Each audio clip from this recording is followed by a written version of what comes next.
Hello guys, നമ്മൾ സിനിമകളിലൂടെയൊക്കെ കണ്ട് നമുക്ക് വളരെ പരിചയമുള്ള ഒരു യൂണിഫോം പോസ്റ്റാണ് കസ്റ്റംസ് ഓഫീസർ എന്ന് പറയുന്നത് അല്ലേ.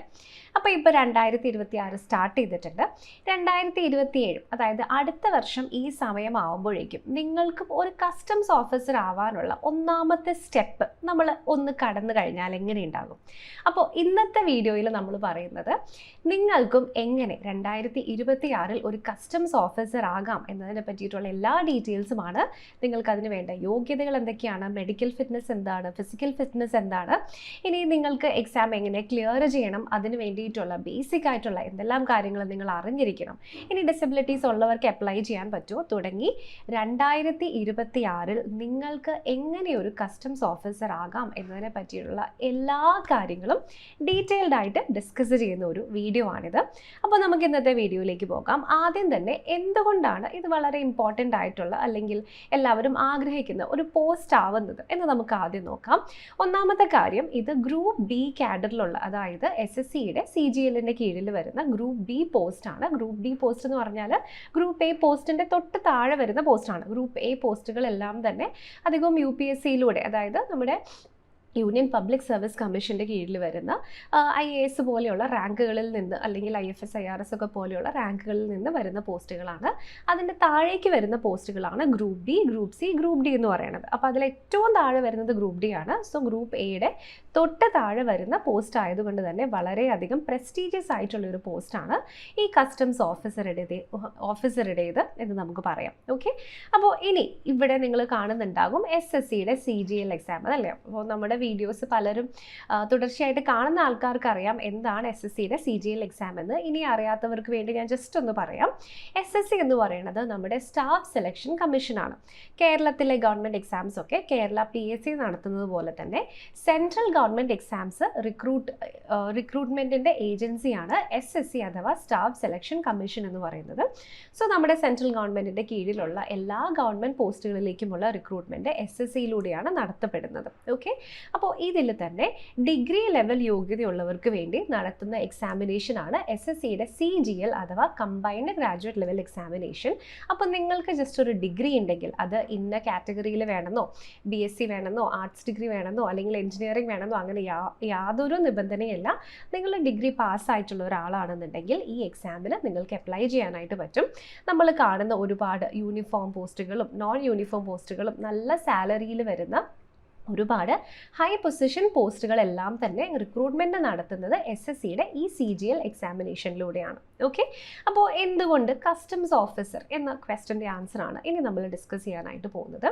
വളരെ നല്ല പൊസിഷനിൽ ഇരിക്കുന്നതും അതുപോലെ തന്നെ നല്ല പ്ലേസ്മെൻറ്റ് എന്ന് വെച്ചാൽ നല്ല സ്ഥലങ്ങളിൽ ജോലി ചെയ്യാൻ പറ്റുന്നതുമായിട്ടുള്ള ഒരു പോസ്റ്റാണ് കസ്റ്റംസ് ഓഫീസറുടേത്. അതുകൊണ്ട് തന്നെ നിങ്ങൾക്കറിയാം, കസ്റ്റംസ് ഓഫീസർ എന്ന് കേൾക്കുമ്പോൾ തന്നെ നമ്മുടെ മനസ്സിൽ പെട്ടെന്ന് എയർപോർട്ടും സീപോർട്ടും ഒക്കെ ആയിരിക്കും വരുന്നത് അല്ലേ. അപ്പോൾ അതുപോലെ തന്നെ ഒരു സിറ്റിയുടെ അല്ലെങ്കിൽ നിങ്ങൾ എവിടെയാണോ ലൊക്കേറ്റ് ചെയ്യപ്പെട്ടിരിക്കുന്നത് ആ പ്രദേശത്തിൻ്റെ ഏറ്റവും നല്ല പ്ലേസസിലും ഏറ്റവും നല്ല ഫെസിലിറ്റീസും ആയിരിക്കും അവിടുത്തെ എയർപോർട്ടിനൊക്കെ ഉണ്ടാവുക അല്ലേ.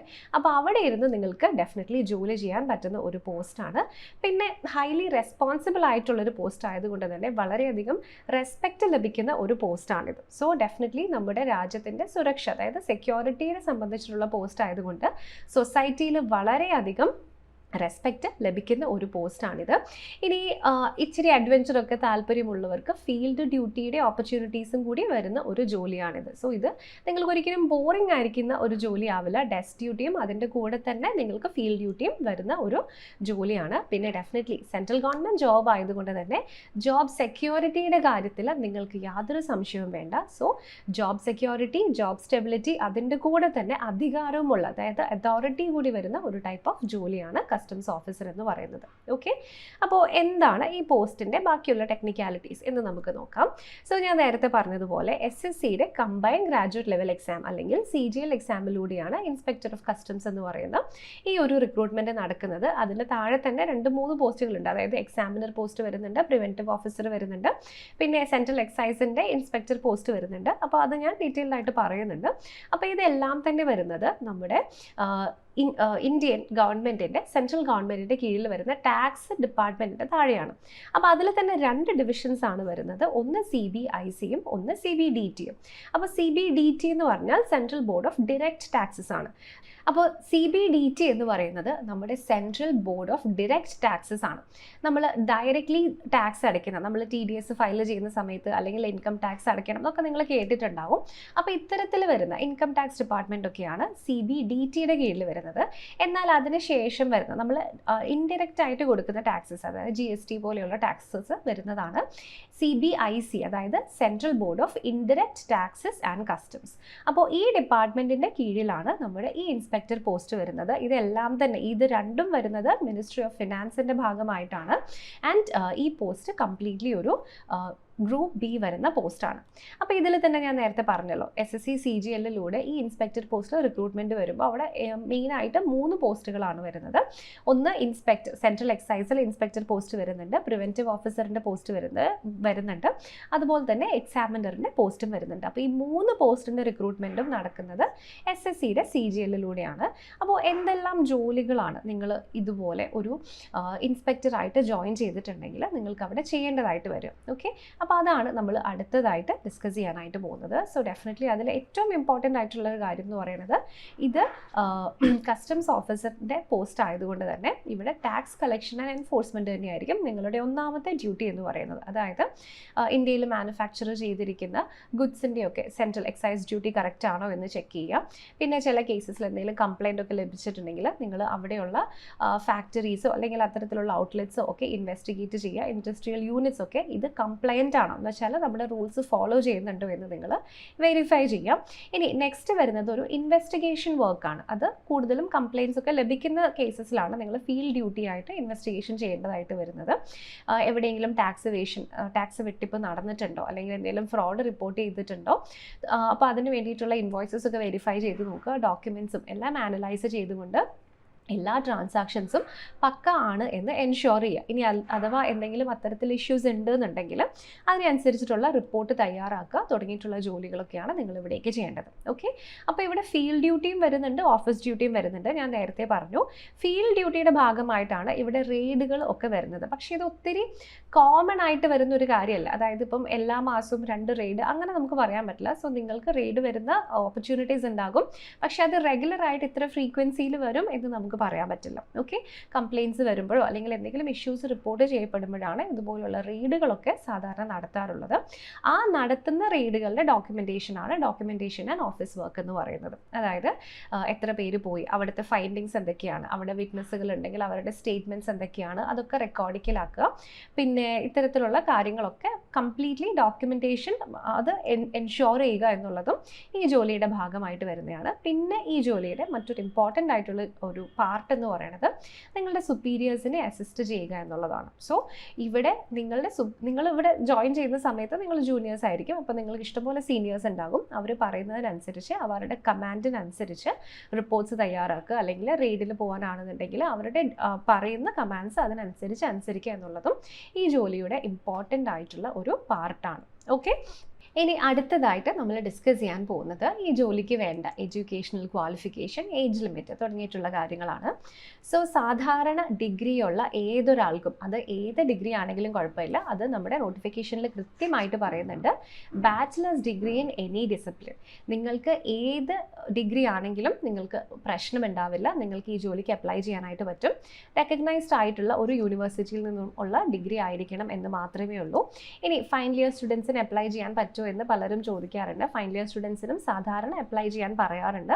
SSCയുടെ CGLയുടെ നോട്ടിഫിക്കേഷൻ നമ്മുടെ SSCയുടെ കാലണ്ടർ വന്നത് പ്രകാരം 2026 മാർച്ച് ഏപ്രിലൊക്കെ ആകുമ്പോഴായിരിക്കും റിലീസ് ചെയ്യുക. സോ അപ്പോഴേക്കും സാധാരണ നമുക്കറിയാം അല്ലേ, ഏപ്രിൽ മെയ് ഒക്കെ ആകുമ്പോഴേക്കും നമ്മുടെ ഫൈനൽ ഇയർ എക്സാംസ് ഒക്കെ നടക്കുന്ന സമയമാണ്. സോ നിങ്ങൾ ഫൈനൽ ഇയറിന് അപ്പിയർ ആവുന്ന ആളാണെങ്കിലും നിങ്ങൾക്ക് ആക്ച്വലി ഈ എക്സാമിന് അപ്ലൈ ചെയ്യാനായിട്ട് പറ്റും. ഓക്കെ, അപ്പോൾ അതിൽ നിങ്ങൾക്ക് അപ്പിയറിംഗ് എന്ന് പറയുന്ന ഒരു ഓപ്ഷൻ സാധാരണ അപ്ലൈ ചെയ്യുന്ന സമയത്ത് വെബ്സൈറ്റിൽ കാണാറുണ്ട്. അങ്ങനെയുള്ളവർക്കും അപ്പോൾ അപ്ലൈ ചെയ്യാം. ഇനി അങ്ങനെ പറ്റില്ല എന്നുണ്ടെങ്കിൽ അവർ സ്പെസിഫിക്കലി എടുത്ത് പറയും, അതായത് final year students cannot apply എന്ന് സ്പെസിഫിക്കലി എടുത്ത് പറയും. നോർമലി അങ്ങനെയല്ല, ഫൈനൽ ഇയർ സ്റ്റുഡൻസിനും അപ്ലൈ ചെയ്യാം. സോ അങ്ങനെയുള്ളവർക്ക് ആ ഒരു ടെൻഷൻ വേണ്ട. ഓക്കെ, ഇനി നമുക്ക് 60% മാർക്ക് ഇന്ന സബ്ജക്റ്റിൽ മാത്സ് വേണം, അങ്ങനെ യാതൊരു നിബന്ധനകളും ഇല്ല. നിങ്ങൾ ഡിഗ്രി പാസ്സായ ഒരു വാലിഡ് സർട്ടിഫിക്കറ്റ് നിങ്ങളുടെ കയ്യിൽ ഉണ്ടായിരുന്നാൽ മതി. ഓക്കെ, ഇനി നമ്മൾ ഏജ് ലിമിറ്റിൻ്റെ കാര്യം നോക്കുകയാണെങ്കിൽ 18 വയസ്സിനും 30 വയസ്സിനും ഇടയിലുള്ള ആൾക്കാർക്കാണ് ഈ എക്സാമിന് അപ്ലൈ ചെയ്യാൻ പറ്റുക. സോ സാധാരണ നോട്ടിഫിക്കേഷൻ വരുന്ന സമയത്ത് ഇന്ന ഡേറ്റ് മുതൽ ഇന്ന ഡേറ്റ് വരെ എന്ന് കൃത്യമായിട്ട് പറയും. പക്ഷേ അത് നമുക്ക് നോട്ടിഫിക്കേഷൻ വരുമ്പോഴാണ് പറയാൻ പറ്റുള്ളൂ. ഈ ഗ്യാപ്പ് എന്ന് വെച്ചാൽ ഒരു ഡേറ്റ് തരും. ഫോർ എക്സാമ്പിൾ ഇപ്പോൾ 30 ഇയേഴ്സ് ഒക്കെ ആണെങ്കിൽ ഇപ്പോൾ 96 ആണെന്ന് വിചാരിച്ചു. അപ്പോൾ 96 ഈ ജനുവരി 1 അല്ലെങ്കിൽ ചിലപ്പോൾ ഫെബ്രുവരി ആകാം, ഏപ്രിൽ ആകാം. നോട്ടിഫിക്കേഷൻ വരുന്നതിനനുസരിച്ച് ഒരു സ്പെസിഫിക് ഡേറ്റ് പറയും. അപ്പോൾ ആ ഡേറ്റ് മുതൽ ഈ ഡേറ്റ് വരെ ഉള്ളവർക്കാണ് അപ്ലൈ ചെയ്യാൻ പറ്റുക എന്ന് അവർ സ്പെസിഫിക് ആയിട്ട് എടുത്തു പറയും. പക്ഷേ സാധാരണ നിങ്ങൾ ആലോചിച്ചാൽ മതി, നിങ്ങൾക്ക് 30 വയസ്സ് കഴിഞ്ഞിട്ടുണ്ടാകാൻ പാടില്ല. 30 വയസ്സിന് താഴെയാണ് പ്രായമെങ്കിൽ നിങ്ങൾക്ക് അപ്ലൈ ചെയ്യാം. ഇത് ഡയറക്റ്റ്ലി നമ്മളിപ്പോൾ പറഞ്ഞിരിക്കുന്നത് നിങ്ങളുടെ ജനറൽ കാറ്റഗറിയുടെ ഏജ് ലിമിറ്റാണ്. അതേസമയം നിങ്ങൾ SC/ST കാൻഡിഡേറ്റ് ആണെന്നുണ്ടെങ്കിൽ നിങ്ങൾക്ക് 5 വർഷത്തെ ഏജ് റിലാക്സേഷൻ ക്ലെയിം ചെയ്യാം. OBC-കാർക്ക് 3 വർഷത്തെ റിലാക്സേഷൻ ക്ലെയിം ചെയ്യാം. ഇനി ഞാൻ നേരത്തെ പറഞ്ഞു ഫിസിക്കൽ ഡിസബിലിറ്റീസ് ഉള്ളവർക്കും ഈ എക്സാമിന് അപ്ലൈ ചെയ്യാം. അപ്പോൾ അതിൻ്റെ ഡീറ്റെയിൽസും ഞാനിതിൽ പറയുന്നുണ്ട്.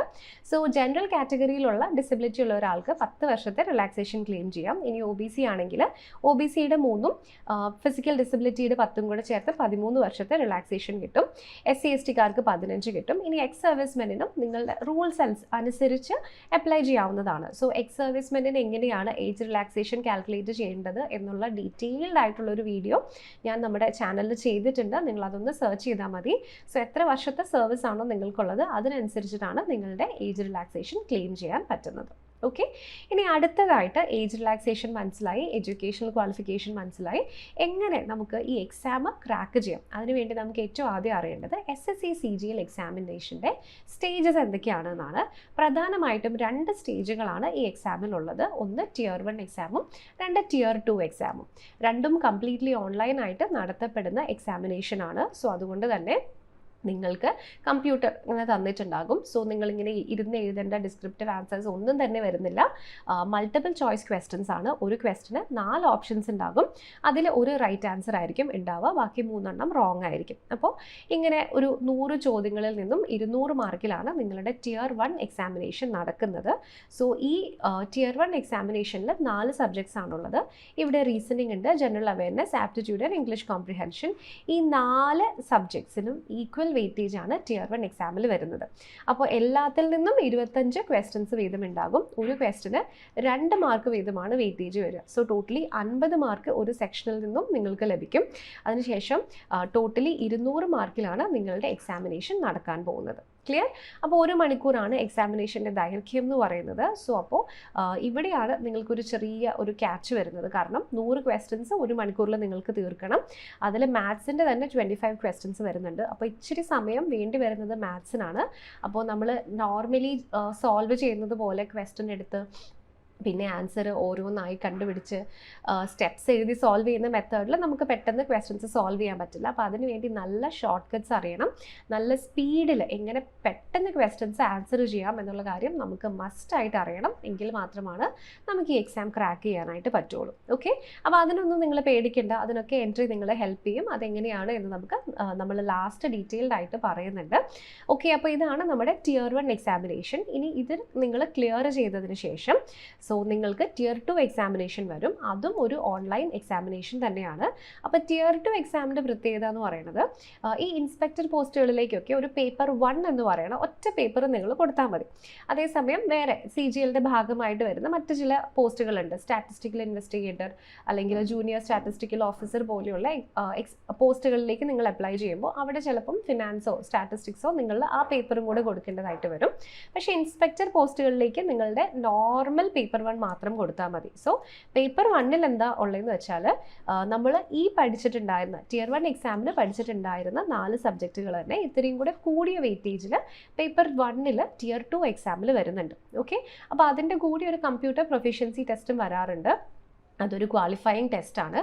സോ ക്വാളിഫയിങ് ടെസ്റ്റ് എന്ന് പറയുമ്പോൾ നിങ്ങളുടെ അതിൻ്റെ മാർക്ക് പരിഗണിക്കില്ല. നിങ്ങൾക്ക് ഒന്നെങ്കിൽ പാസ്സാവുക അല്ലെങ്കിൽ ഫെയിൽ ആവുക. ജസ്റ്റ് പാസ്സായാൽ മാത്രം മതി. അപ്പോൾ അതിൽ ഇത്ര മാർക്ക് കൂടുതൽ കിട്ടിയാൽ നല്ല റാങ്ക് കിട്ടും എന്ന് നമുക്ക് പറയാൻ പറ്റില്ല. ഓക്കെ, സോ അപ്പോൾ ഇത് ജസ്റ്റ് ക്വാളിഫയിങ് നേച്ചറായിട്ട് വരുന്ന ഒരു എക്സാമാണ്. ബാക്കി ഈ 4 സബ്ജക്റ്റും നിങ്ങൾ Tier 1 പഠിച്ച അതേ സബ്ജക്റ്റുകൾ തന്നെയാണ്. നമ്പർ ഓഫ് ക്വസ്റ്റ്യൻസ് കൂടും, ക്വസ്റ്റ്യൻസിൻ്റെ ലെവലും സ്ലൈറ്റ്ലി ഇൻക്രീസ് ആവുന്നു മാത്രം. ഓക്കെ, അപ്പോൾ ഇതാണ് നമ്മുടെ സെലക്ഷൻ പ്രൊസീജിയർ. അപ്പോൾ ഇതിന് ശേഷം നിങ്ങൾക്ക് physical standard and physical test വരുന്നുണ്ട്. പക്ഷേ നമ്മൾ റെയിൽവേയിലേക്കുള്ള റിക്രൂട്ട്മെൻറ്റൊക്കെ പോലെ അത്രയും ഭയങ്കര സ്ട്രിക്റ്റ് ആയിട്ടുള്ള ഒരു ടൈപ്പ് ഓഫ് ടെസ്റ്റ് അല്ല. ഫോർ എക്സാമ്പിൾ പലരുടെയും ഡൗട്ട് ഗ്ലാസസ് വെച്ചിട്ടുണ്ടെങ്കിൽ ഈ ഒരു റിക്രൂട്ട്മെൻറ്റിന് നിങ്ങൾ എലിജിബിൾ ആണോ എന്നുള്ളതാണ്. യാതൊരു പ്രശ്നമില്ല. വിത്ത് ഓർ വിത്തൗട്ട് ഗ്ലാസസ് നിങ്ങൾക്ക് എക്സാമിന് അപ്ലൈ ചെയ്യാവുന്നതാണ്. ആക്ച്വലി ഡിസബിലിറ്റീസ് ഉള്ളവർക്ക് വരെ എക്സാമിന് അപ്ലൈ ചെയ്യാം. അപ്പോൾ പിന്നെ ഗ്ലാസസ് ഒന്നും യാതൊരു പ്രശ്നവുമില്ല. ഓക്കെ, അപ്പോൾ മെയിൽ കാൻഡിഡേറ്റ്സിൻ്റെ നോക്കുകയാണെന്നുണ്ടെങ്കിൽ മിനിമം 157.5 സെൻറ്റിമീറ്റർ നിങ്ങൾക്ക് ഹൈറ്റ് വേണം. അത് നോർമലി എനിക്ക് തോന്നുന്നു മെയിൽ കാൻഡിഡേറ്റ്സിന് ഉണ്ടാവുന്ന ഒരു ഹൈറ്റാണ്. അതുകൊണ്ട് അത് വലിയ പ്രശ്നമില്ല. ചെസ്റ്റ് 81 സെൻറ്റിമീറ്റർ, അതിൽ എക്സ്പാൻഷൻ 5 സെൻറ്റിമീറ്റർ ആണ് വരുന്നത്. ഇനി ചില ട്രൈബ്സിന് ഹൈറ്റിൻ്റെ റിലാക്സേഷൻ വരുന്നുണ്ട്. 5 സെൻറ്റിമീറ്റർ ആണ് അവർക്ക് വരുന്ന ഹൈറ്റിൻ്റെ റിലാക്സേഷൻ എന്ന് പറയുന്നത്.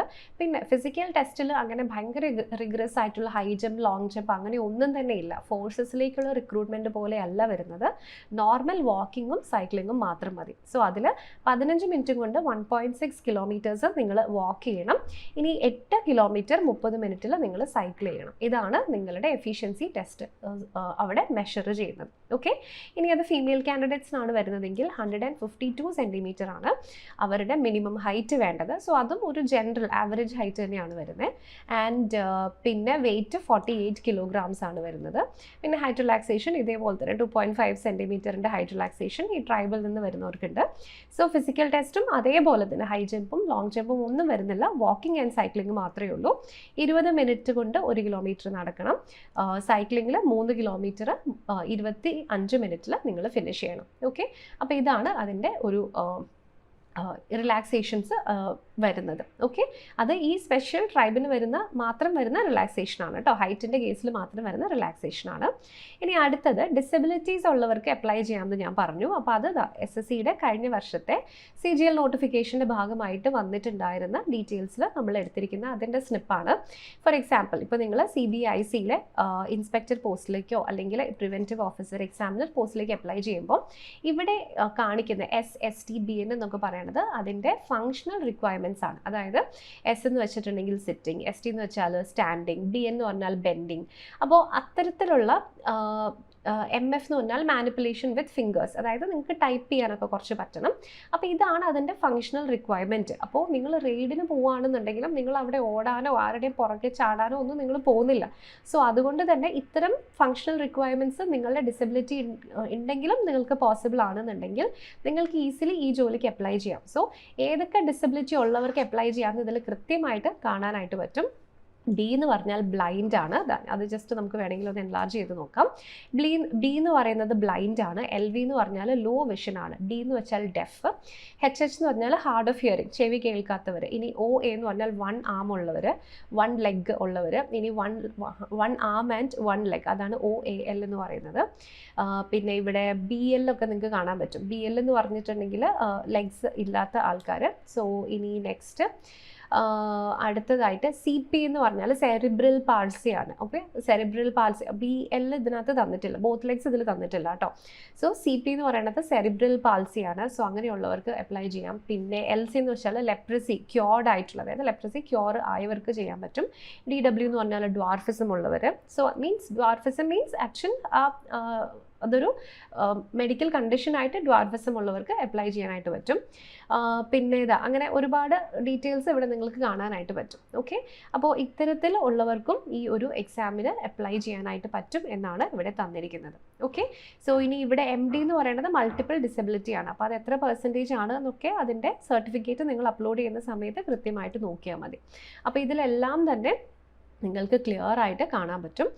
ഫിസിക്കൽ ഡിസബിലിറ്റീസ് ഉള്ളവർക്കും ഇതിന് അപ്ലൈ ചെയ്യാം. ഇനി വിഷൻ്റെ കാര്യം പറയുകയാണെങ്കിൽ 6 ആണ് വിഷൻ പറയുന്നത്. പക്ഷേ അത് വിത്ത് ഓർ വിത്തൗട്ട് ഗ്ലാസസ് ആണ്. ഗ്ലാസസ് വെച്ചിട്ട് നിങ്ങളുടെ വിഷൻ കറക്റ്റ് ചെയ്തിട്ട് ഓക്കെ ആണെന്നുണ്ടെങ്കിൽ നിങ്ങൾക്ക് ഈസിലി അപ്ലൈ ചെയ്യാനായിട്ട് പറ്റും. ഓക്കെ. അപ്പോൾ ഇനി ഇതിൻ്റെ ഒരു സാലറി സ്ട്രക്ചർ ജസ്റ്റ് ഒന്ന് നോക്കുകയാണെന്നുണ്ടെങ്കിൽ ബേസിക് പേ 7th പേ കമ്മീഷനിൽ തന്നെ 44,900 ആണ്.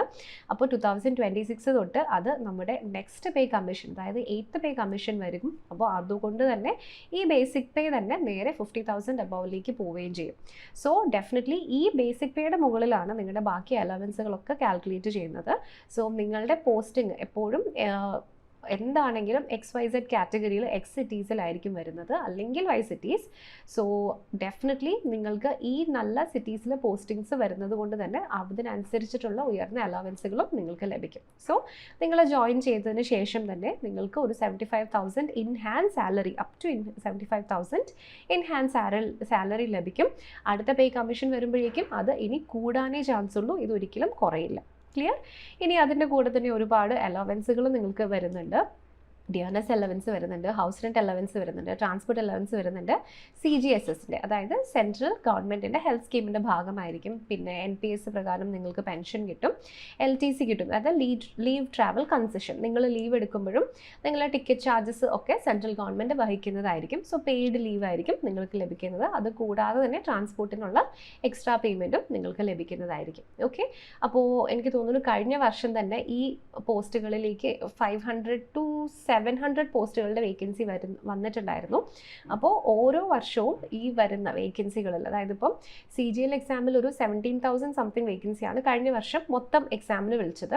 അപ്പോൾ അതിൽ ഏകദേശം ഒരു അപ് ടു 700 വേക്കൻസീസ് ഈ പോസ്റ്റുകളിലേക്ക് തന്നെ വന്നിട്ടുണ്ടായിരുന്നു. അതിന് മുമ്പത്തെ വർഷവും 500ൻ്റെ അടുത്തായിരുന്നു എന്ന് തോന്നുന്നു. സോ അത്യാവശ്യം നല്ല രീതിയിൽ വേക്കൻസീസും വരുന്ന ഒരു പോസ്റ്റ് തന്നെയാണ് ഇത്. ഓക്കെ. അപ്പോൾ ഇതിന് നിങ്ങൾ പ്രിപ്പറേഷൻ സ്റ്റാർട്ട് ചെയ്യുക എന്നുള്ളത് മാത്രമാണ് നിങ്ങൾക്ക് ഈ ജോലിയിലേക്ക് എത്തിച്ചേരാനുള്ള ഒന്നാമത്തെ ഇമ്പോർട്ടൻ്റ് ആയിട്ടുള്ളൊരു കാര്യം. സോ CGLൻ്റെ സിലബസ് എന്താണെന്ന് അറിയാം, എക്സാം പാറ്റേൺ എന്താണെന്ന് അറിയാം. സോ മാത്സും ഇംഗ്ലീഷും നിങ്ങൾ Tier 2ലേക്ക് പോകുമ്പോഴേക്കും Tier 1നെക്കാളും കുറച്ചുകൂടി ഒന്ന് ടഫായിരിക്കും. മറ്റത് രണ്ടും ഓൾമോസ്റ്റ് സിമിലർ ആയിരിക്കും. പക്ഷേ മാത്സ് ഇച്ചിരിയും കൂടി ഒരു കട്ടി ക്വസ്റ്റ്യൻസ് ആയിരിക്കും വരുന്നത് ഇംഗ്ലീഷിലും. അപ്പോൾ അതിൽ നിങ്ങൾ കൂടുതൽ ഫോക്കസ് ചെയ്യണം. മാക്സിമം പ്രീവിയസ് ഇയർ ക്വസ്റ്റ്യൻസ് നിങ്ങൾ അറ്റംപ്റ്റ് ചെയ്യണം. എങ്കിൽ മാത്രമാണ് തന്നിരിക്കുന്ന ആ ഒരു ഡ്യൂറേഷനിൽ നിങ്ങൾക്ക് എക്സാം ഫിനിഷ് ചെയ്തിട്ട് നല്ല റാങ്കിൽ എക്സാം ക്ലിയർ ചെയ്യാനായിട്ട് പറ്റുള്ളൂ. നല്ല റാങ്ക് ഉണ്ടെങ്കിലാണ് ഈ പോസ്റ്റുകളിലേക്കൊക്കെ നിങ്ങൾക്ക് ജോലിക്ക് ജോയിൻ ചെയ്യാനും പറ്റുള്ളൂ. ഓക്കെ. സോ മോക്ക് ടെസ്റ്റുകളൊക്കെ നിങ്ങൾ മാക്സിമം എടുക്കുക. സോ ഇനി ഇതെല്ലാം തപ്പി എവിടെ പോകും, എവിടെ പോയി പഠിക്കും എന്നുള്ള ടെൻഷൻ ഉണ്ടെങ്കിൽ നിങ്ങൾ യാതൊരു പേടിയും നിങ്ങൾക്ക് വേണ്ട. അതിന് എൻട്രി നിങ്ങളുടെ കൂടെയുണ്ട്. അപ്പോൾ ഇപ്പോൾ നമ്മുടെ കോഴ്സസിന് നമ്മളൊരു 2 year വാലിഡിറ്റി കൂടി പ്രൊവൈഡ് ചെയ്യുന്നുണ്ട്. എന്താണ് ഈ 2 year വാലിഡിറ്റി? നിങ്ങൾ നോർമലി ഒരു വർഷത്തെ ഫീസിൽ നിങ്ങൾ പഠിക്കുമ്പോൾ നിങ്ങൾക്ക് 2 വർഷത്തേക്ക് നമ്മുടെ കോഴ്സ് അവൈലബിൾ ആയിട്ട് വരും. അപ്പോൾ ഇത് നമ്മൾ കൂടുതലും ഉദ്ദേശിക്കുന്നത് ഇപ്പം ഡിഗ്രിയിൽ പഠിക്കുന്ന പിള്ളേർക്കൊക്കെ വേണ്ടിയിട്ടാണ്. സോ മേ ബി നിങ്ങളിപ്പോൾ ഡിഗ്രി ജസ്റ്റ് സെക്കൻഡ് ഇയറോ അല്ലെങ്കിൽ ഫസ്റ്റ് ഇയറോ ഒക്കെ ആയിരിക്കും. അപ്പോൾ എന്താണ് എക്സാം എന്ന് അറിയാൻ വേണ്ടി നിങ്ങളൊരു ട്രയലിന് വേണ്ടി ചിലപ്പോൾ എക്സാം എഴുതി നോക്കും. പക്ഷേ അടുത്ത വർഷമായിരിക്കും കാര്യമായിട്ട് എഴുതുന്നത്. അങ്ങനെയുള്ളവർക്കൊക്കെയുള്ളൊരു ബെസ്റ്റ് ഓപ്പർച്യൂണിറ്റിയാണിത്. കാരണം നമ്മൾ ഒരേ വർഷത്തെ കോഴ്സ് ഫീൽ 2 വർഷത്തെ വാലിഡിറ്റിയാണ് നമ്മൾ പ്രൊവൈഡ് ചെയ്യുന്നത്. ഓക്കെ. അപ്പോൾ നിങ്ങളുടെ ഡിഗ്രി ഉണ്ടെങ്കിലാണ് എക്സാമിന് അപ്ലൈ ചെയ്യാൻ പറ്റുള്ളൂ, അല്ലെങ്കിൽ ഫൈനൽ ഇയർ ആയിരിക്കണം. സോ ആ എലിജിബിലിറ്റി നിങ്ങളാവുമ്പോഴേക്കും നിങ്ങൾ എക്സാം റെഡി ആയിരിക്കും. ഇത് ഞങ്ങളുടെ ഉറപ്പാണ്. കാരണം നമ്മൾ പ്രൊവൈഡ് ചെയ്യുന്നത് ഒരുപാട് റെക്കോർഡ് ക്ലാസ്സസ് ആണ്. അതുകൂടാതെ ലൈവ് ക്ലാസ്സസ് വരുന്നുണ്ട്, ക്വിസസ് വരുന്നുണ്ട്, ഡൗട്ട് ക്ലിയറിംഗ് സെഷൻസ് വരുന്നുണ്ട്. ത്രൂ ഔട്ട് മെൻറ്റർഷിപ്പ് സപ്പോർട്ട് നിങ്ങൾക്ക് ഉണ്ടാകും. നിങ്ങളുടെ ഡൗട്ട്സും ക്വസ്റ്റ്യൻസും ഒക്കെ അപ്പോൾ തന്നെ നിങ്ങൾക്ക് ക്ലിയർ ചെയ്ത് തരാൻ പറ്റുന്ന മെൻറ്റേഴ്സാണ് എൻട്രിയിലുള്ളത്. സോ അവരുടെ സപ്പോർട്ടും നിങ്ങൾക്ക് ലഭിക്കുന്നതായിരിക്കും. പിന്നെ ഞാൻ നേരത്തെ മോക്ക് ക്വസ്റ്റ്യൻസിൻ്റെ കാര്യം പറഞ്ഞല്ലേ, ഒത്തിരി മോക്ക് ക്വസ്റ്റ്യൻസും മോക്ക് എക്സാംസും നമുക്ക് അവൈലബിൾ ആണ്. സോ ആ ടൈമറിൻ്റെ ഹെൽപ്പിൽ നിങ്ങൾ ക്വസ്റ്റ്യൻസ് സോൾവ് ചെയ്യുമ്പം ആക്ച്വൽ എക്സാമിൽ എടുക്കുന്നത് പോലെ തന്നെ വളരെ നല്ല രീതിയിൽ ടൈം മാനേജ്മെൻറ്റ് പഠിക്കാൻ നിങ്ങൾക്ക് ഈ മോക്ക് എക്സാംസ് ഒത്തിരി നിങ്ങളെ ഹെൽപ്പ് ചെയ്യും. ഓക്കെ. നമ്മൾ പഠിപ്പിക്കുന്ന മെറ്റീരിയൽസ് ഒക്കെ നിങ്ങൾക്ക് ലഭിക്കും. അതുകൂടാതെ ബുക്കുകളും ലഭിക്കുന്നുണ്ടാകും. നിങ്ങളിനി ഒരു ബിഗിനർ ആണെങ്കിൽ പോലും ഏറ്റവും ബേസിക് ലെവൽ പ്രിപ്പറേഷൻ സ്റ്റാർട്ട് ചെയ്ത് നിങ്ങളുടെ വീക്കർ ഏരിയാസിലൊക്കെ നമ്മൾ നല്ല ഫോക്കസ് കൊടുത്ത് Tier 2 എക്സാമിൻ്റെ ലെവൽ വരെ നിങ്ങളെ ഹെൽപ്പ് ചെയ്യുന്ന രീതിയിലുള്ള പ്രിപ്പറേഷനാണ് നമ്മളിവിടെ ചെയ്യുന്നത്. ഓക്കെ. അപ്പോൾ അതിന് വേണ്ടിയിട്ട് നമ്മളിവിടെ SSCയുടെ മിഷൻ ബാച്ചസ് സ്റ്റാർട്ട് ചെയ്യുന്നുണ്ട്. സോ SSC മിഷൻ 2026-27 ബാച്ചസ് ആണ്. അപ്പോൾ നിങ്ങൾക്ക് ഇതിനെപ്പറ്റി കൂടുതൽ അറിയണം, ഞാൻ ഈ പറഞ്ഞ 2 year വാലിഡിറ്റിയിൽ നിങ്ങൾക്ക് പഠിക്കണം എന്നൊക്കെ ഉണ്ടെങ്കിൽ സ്ക്രീനിൽ കാണുന്ന ഈ നമ്പറിൽ നിങ്ങൾക്ക് നമ്മളെ കണക്ട് ചെയ്യാം. ഓക്കെ. അപ്പോൾ മാത്രമല്ല, ഇനി നിങ്ങൾക്ക് എക്സാം റിലേറ്റഡ് ആയിട്ടോ, ഞാൻ നേരത്തെ പറഞ്ഞ ഡിസബിലിറ്റി റിലേറ്റഡ് ആയിട്ടോ, അല്ലെങ്കിൽ ഹൈറ്റ്, വെയിറ്റ്, എന്തെങ്കിലും ഡൗട്ട് ഉണ്ടെങ്കിലും, എന്ത് എക്സാം റിലേറ്റഡ് ഡൗട്ട്സോ ക്വസ്റ്റ്യൻസോ ഉണ്ടെങ്കിലും ഈ നമ്പറിൽ നിങ്ങൾക്ക് നമ്മളെ കോൺടാക്റ്റ് ചെയ്യാം. ഓക്കെ. അപ്പോൾ ഇനി ഞാൻ പറഞ്ഞത് മറക്കണ്ട, നോട്ടിഫിക്കേഷൻ മാർച്ച് ഏപ്രിൽ ആകുമ്പോഴേക്കും വരും. എക്സാമിനേഷൻ കഴിഞ്ഞ വർഷമൊക്കെ സെപ്റ്റംബറിലായിരുന്നു. സോ അപ്പം ഈ വർഷവും അതേ രീതിയിൽ തന്നെയാണ് നമ്മൾ എക്സ്പെക്റ്റ് ചെയ്യുന്നത്. സോ അടുത്ത വർഷം 2027 ജനുവരി ആകുമ്പോഴേക്കും നിങ്ങൾക്ക് കസ്റ്റംസ് ഓഫീസർ ആവാനുള്ള ഒന്നാമത്തെ സ്റ്റെപ്പ് എന്തായാലും നിങ്ങൾ എടുത്തിരിക്കണം. അതായത് CGL 2026 Tier 1 നിങ്ങൾ ക്ലിയർ ചെയ്ത് Tier 2 നിങ്ങൾ പ്രിപ്പറേഷൻ ചെയ്യുന്ന സമയമായിരിക്കണം അടുത്ത വർഷം ഈ സമയം. ഓക്കെ. അപ്പോൾ അതിന് എൻട്രി നിങ്ങളുടെ കൂടെയുണ്ട്. അപ്പോൾ ഇന്നത്തെ വീഡിയോയിൽ പറഞ്ഞത് എല്ലാവർക്കും എല്ലാ കാര്യങ്ങളും മനസ്സിലായിട്ടുണ്ടാവുമെന്ന് കരുതുന്നു. എന്ത് ഡൗട്ടോ ക്വസ്റ്റ്യൻസ് ഉണ്ടെങ്കിലും ഈ നമ്പറിൽ നിങ്ങൾക്ക് നമ്മളെ വിളിച്ച് ചോദിക്കാം. ഇനി അതല്ല, ഏതെങ്കിലും വീഡിയോ സജഷൻസോ അല്ലെങ്കിൽ ഇന്ന വീഡിയോ ചെയ്യണം എന്നൊക്കെ നമ്മൾ കമൻസ് കാണാറുണ്ട്. അതിനനുസരിച്ച് വീഡിയോസ് ചെയ്യാറുമുണ്ട്. അങ്ങനെ എന്തെങ്കിലും സജഷൻസ് ഉണ്ടെങ്കിൽ കോമൻസിൽ എഴുതി അറിയിച്ചാൽ മതി. ഓക്കെ. അപ്പോൾ ഇനി നമുക്ക് അടുത്ത തവണ മറ്റൊരു ടോപ്പിക്കുമായിട്ട് വീണ്ടും കാണാം. Thank you so much for watching.